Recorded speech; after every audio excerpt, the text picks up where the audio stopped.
Hey, what's up, guys? I'm here to review a product that I installed on my Mercedes vehicle. It's this LED grill in emblem here.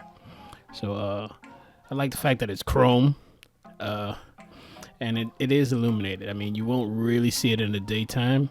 I mean, mainly because of the chrome, I think, and the fact that the way it's positioned, you really won't see how bright it is. But at night, you can really see how it looks at night, and I'll attach a video of that later on. So, like I said, this is a very simple to install.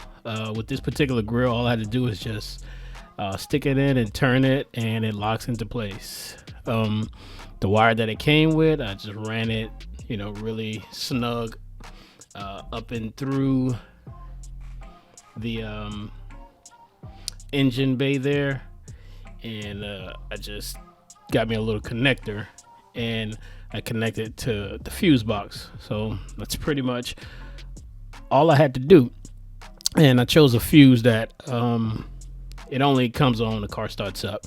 I mean, you could, I guess, wire it to like your running lights or whatever, and it powers that way, and it kind of comes on with your daytime running lights. But I wasn't into that, so yeah.